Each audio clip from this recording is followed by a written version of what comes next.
तो जो क्वेश्चन रहेगा वो हमारा ये था प्रीवियस ईयर का क्वेश्चन कि विक्टोरियन एज के कैरेक्टरिस्टिक्स को आपको बताना था by taking the examples from Alfred Lord Tennyson works, है ना। ये आप क्वेश्चन प्रीवियस ईयर के क्वेश्चन पेपर में आप देख सकते हो सब्जेक्टिव के लिए।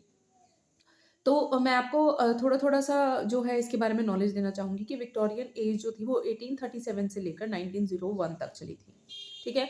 इस एज का नेमिंग जो हुआ था वो हुआ था क्वीन विक्टोरिया के रहते-रहते उन जब वो राज कर रही थी तब ही उन्होंने इस एज को नाम दिया था विक्टोरियन एज, ठीक है।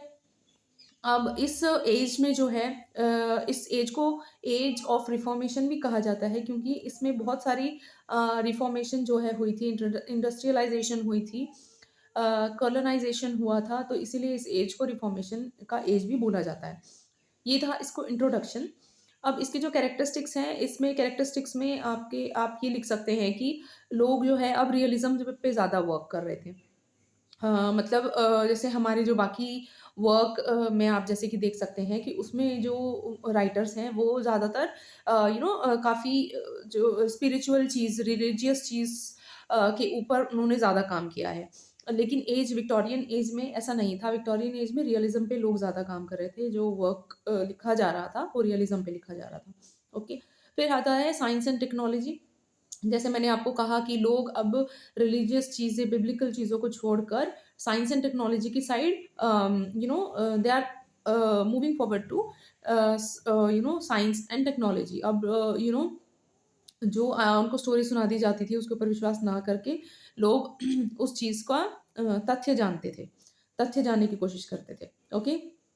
इसी से रिलेटेड काफ़ी सारे जो हैं कैरेक्टरिस्टिक्स हैं। अगर आप चाहते हैं कि इसके ऊपर मैं इस क्वेश्चन के आंसर के लिए आप कैसे लिखें, उसके ऊपर अगर लॉन्ग वीडियो चाहते हैं तो I will definitely make a long video. और एल्फ्रेड लॉर्ड टेनिसन के जो वर्क लिखे गए हैं, जैसे लोटस ईटर लिखा गया है, यूलिसिस लिखा गया है, इन मेमोरियम लिखा गया है।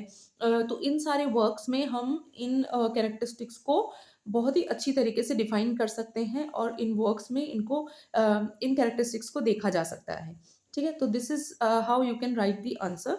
अगर आप चाहते हैं कि एक लॉन्ग वीडियो इस पर आए, तो I will definitely give my best.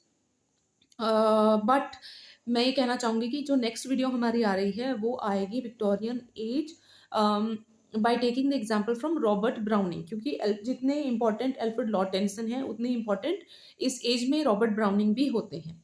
Okay. Robert browning ने बहुत ज़्यादा इम्प्रूवमेंट किया था। ये ड्रामेटिक मोनोलॉग जब आया था, इंट्रोडक्शन हुआ था, तब रॉबर्ट ब्राउनिंग ने बहुत सारे वर्क्स भी इनको इसके ऊपर लिखे थे और वर्क्स भी इसके ऊपर लिखे गए हैं और इन्होंने बहुत ज़्यादा इम्प्रूवमेंट भी की थी।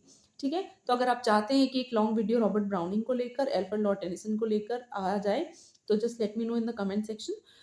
बाकी आप सब्सक्राइब कीजिए चैनल को, लाइक कीजिए, शेयर कीजिए ज़्यादा से ज़्यादा, ताकि और बच्चों को भी इस तरीके को क्वेश्चंस मिले, सो दैट वो प्रिपेयर कर सके, क्योंकि हम नहीं डायरेक्ट कर सकते कि एचपीएससी हमारे सामने किस तरीके के क्वेश्चन ला सकता है। ठीक है? जैसा कि आप प्रीवियस जो प्री का जो पेपर हुआ है उसमें आप पहले ही देख सकते हैं कि कितना क्या लेवल था पेपर का।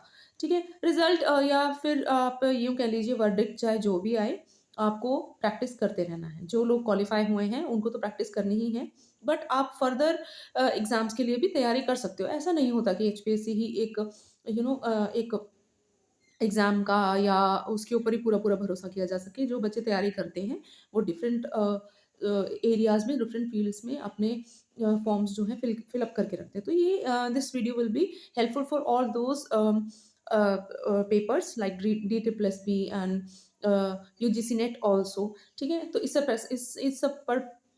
सब पर्सपेक्टिव को लेकर अगर हम देखें, तो ये वीडियोज़ बहुत इंपॉर्टेंट रहने वाली हैं। So like, share and subscribe, and thank you for loving me so much. Thank you so much.